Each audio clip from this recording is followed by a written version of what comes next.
So we got these 706 heads. They come off at 4.8, but like I've said, the motor's going to be a 5.3 when I get done with it. Got a 5.3 crank rods to go in it. So, but anyhow, here's the heads. And if y'all watch my video on the engine, you'll know that as nasty as it was, you could tell that these heads were probably really nasty too, and they were. I took them, I hosed them off real good, and I put them in the soak tank for a couple of days. I pulled them out, hosed them off, popped the valve springs off of them, got the valves out, wiped the valves down. They really cleaned up nice. I mean, it ain't gonna take much to get them.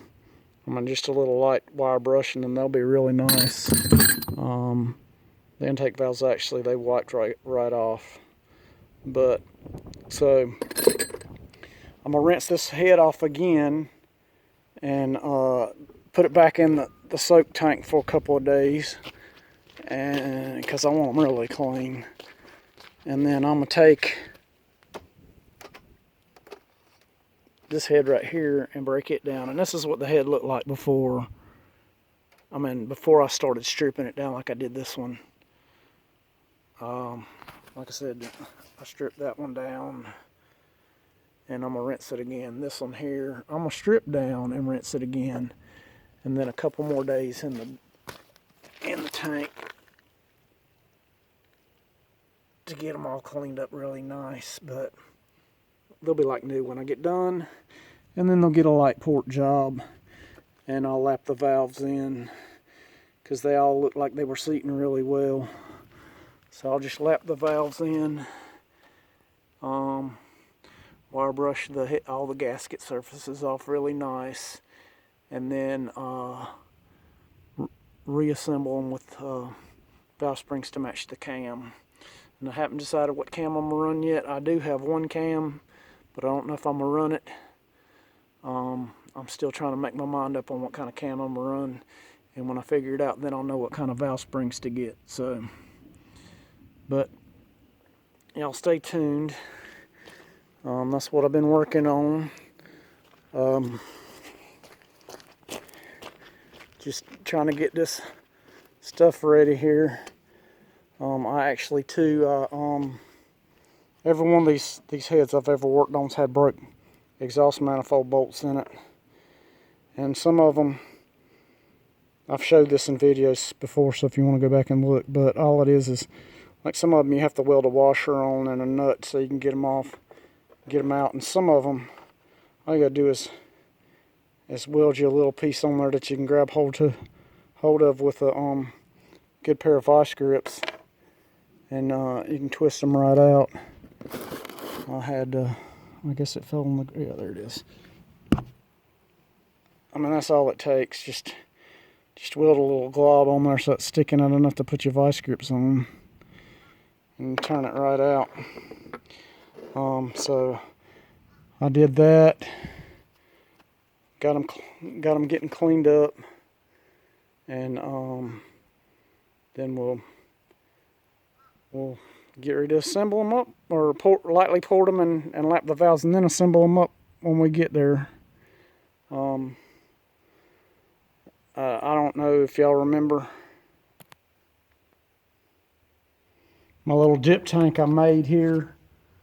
It's a 19 gallon tote from Walmart. It was $10, and I mixed it with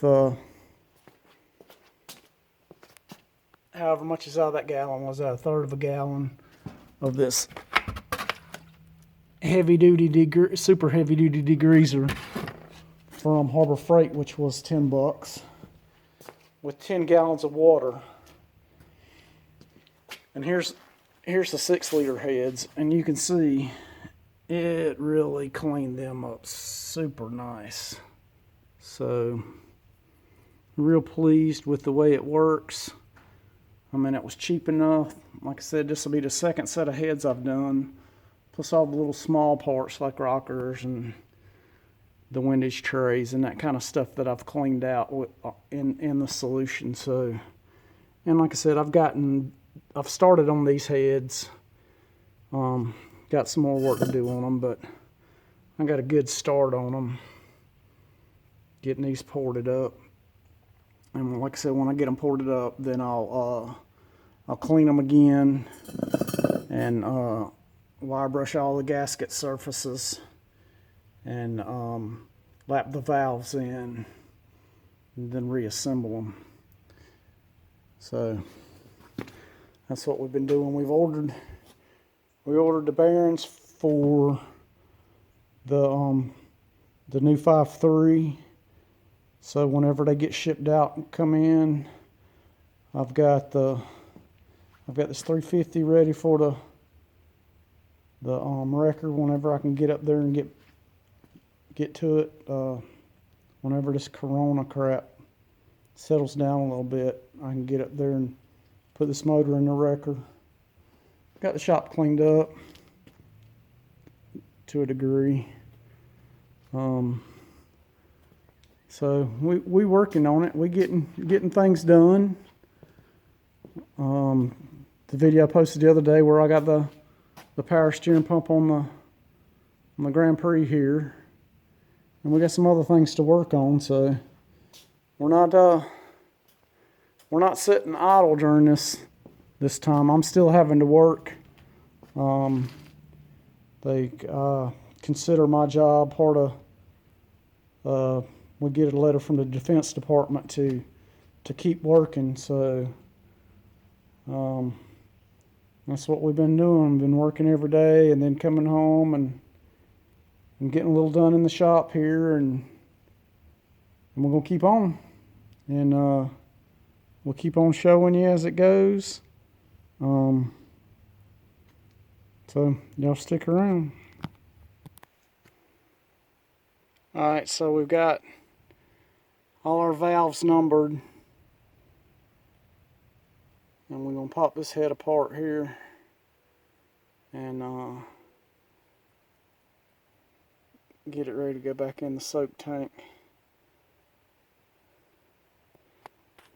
And if y'all remember, like I said, I've showed it in other videos,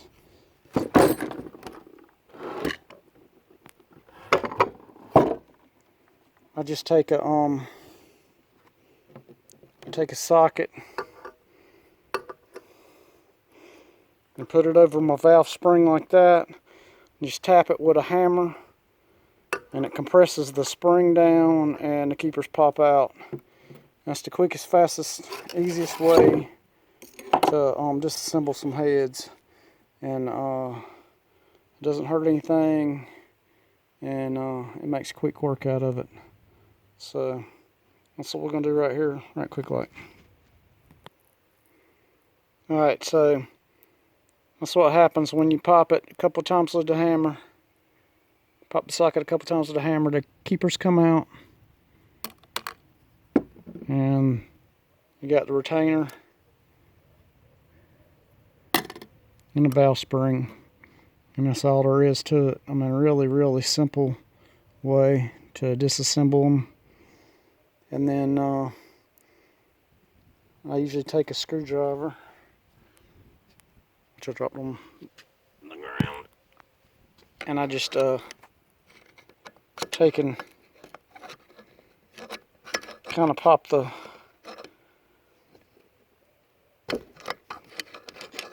valve seal off to the side. These valve seals and the spring seats are made together on these LS heads, and they come out just like that.